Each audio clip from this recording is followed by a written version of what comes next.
talk about why kids need to be heard. Hey. Some people might be like, ah!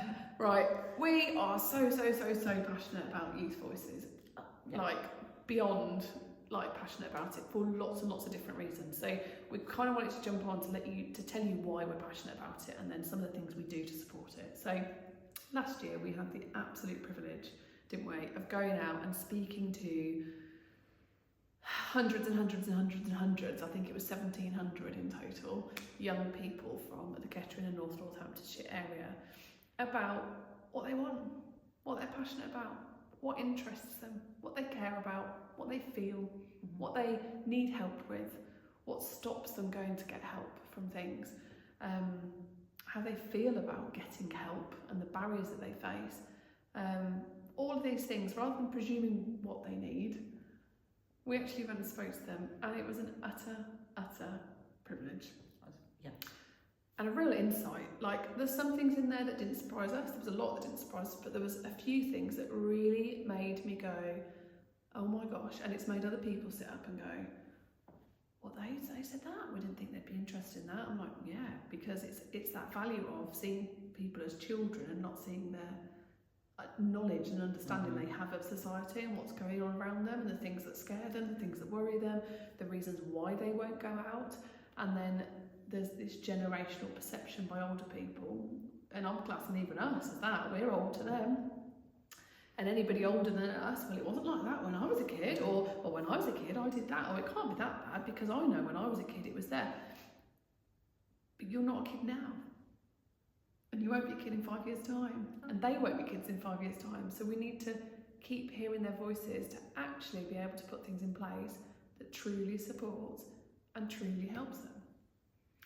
Now, the thought of letting children have voices is also a scary prospect to a lot of people. It gets so loud. Yeah. So loud.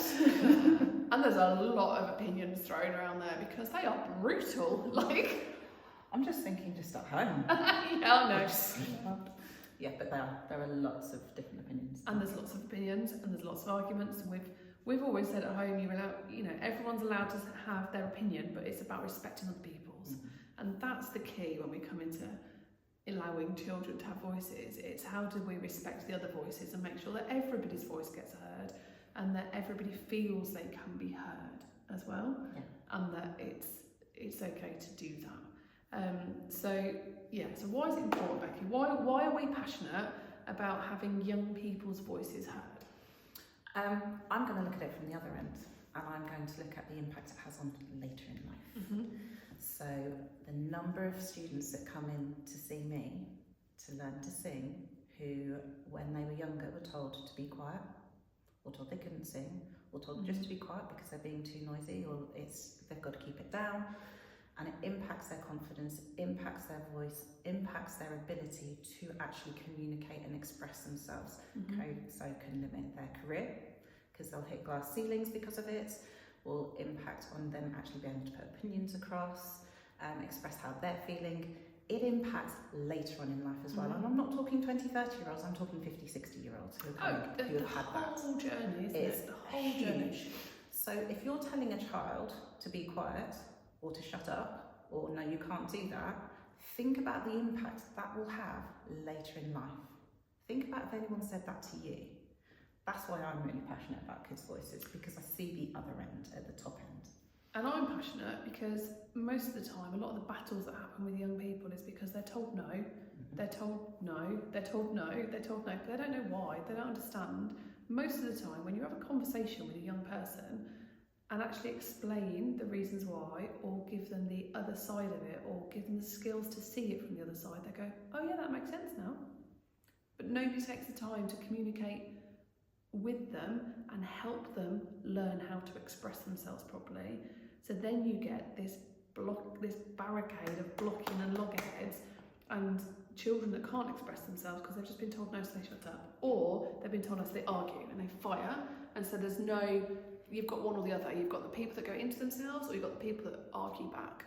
And every single person that you come across in some way that argues back or fights out, most of it comes down to because they don't know how to communicate.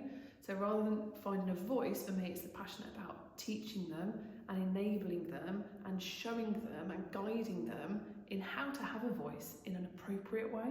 But you've got to let them have the voice first. But you've got to let them have the voice. Because you've got to understand what is causing those outbursts. If you just deal with the outburst, it's not going to work. Nope. If you sit down and get to their level, sit down, talk to them, talk not necessarily about what's causing that, but talk to them about their day. You then start to get an insight into what they've had to deal with. Sometimes it's not even talking about them as well. Sometimes it's just allowing them to play, do art, create music, and it comes out in other ways. So then you can start going, questioning the choices and questioning what they did, and then putting other things into play. So I think the power of having a voice as a child it's more than just having a voice and having a say.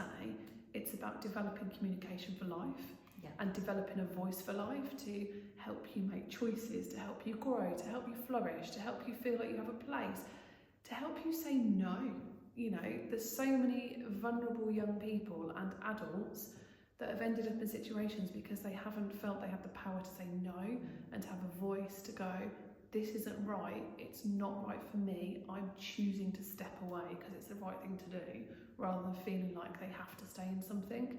So the power of voice isn't always about shouting the loudest, it's about protecting themselves as well in the right way to move forward. So yeah, we're really passionate about this. so much so. So a lot of the work Becky does in one-to-ones, you do this a lot, don't you, with the people that come through. And then for me, the other side, it's about using the creativity and the arts to actually teach those skills, because a lot of people don't have conversations around the table anymore. There's a lot of houses that don't have, families don't sit down to dinner anymore. There's not space, there's not time. You can look at from what parents are out at work, so somebody else is feeding the kids. It's what happens. It's just what happens. So the art of conversation and learning from social interactions has gone. There's a lot of quick fixes on telly. They don't like something, they switch off. On the internet, it's not all a bad thing, but there's a lot of confrontation on there and a lot of poor learned behaviour. But it's not just that. Because there is so much more screen time, it's not necessarily a bad thing. I've had some amazing screen time stuff recently happening, which I could argue the other side for. But they're not using their voice physically as well. At which point they then start hitting problems. You try and get kids to make sounds and silly sounds, they don't know how because they've not explored that, which will then impact how they speak and how they communicate later on.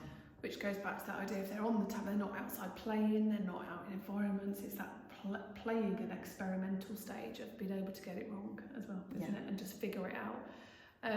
So we use, through our Express and Connect programme, the power of all the arts to play with communication, to play with role play, to play with scenarios, and we go into lots of different schools working with young children from reception age up to kind of prepping for that transition into secondary school, right the way through, in helping them have a voice in the right way and an appropriate way. So one, they feel heard, two, they can interact with their peers appropriately and respectfully, but also know when to step out of it. Perhaps not, we don't always need to be involved in every conversation as well. It's about when to step. So about when having a voice at the right time, and about how to manage yourself when you can't find the words and you can't get the words out to be able to express what you need. So some of the little toolkits that we do as well.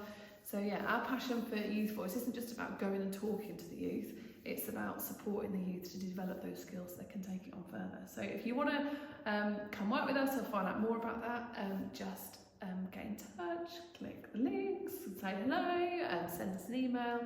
And yeah, we can come out and have a chat with you more about what we do. But yeah, Youth Voice, it's so important because it's the future. Ultimately, it's the future, and for our children, for generations to come afterwards, we need to empower the future workforce, the future communities, the future volunteers, the future health visitors, the future friends and neighbours and people that could be there. And the future leaders. Future leaders to make things better. That's another conversation. Yeah. All right, till next time.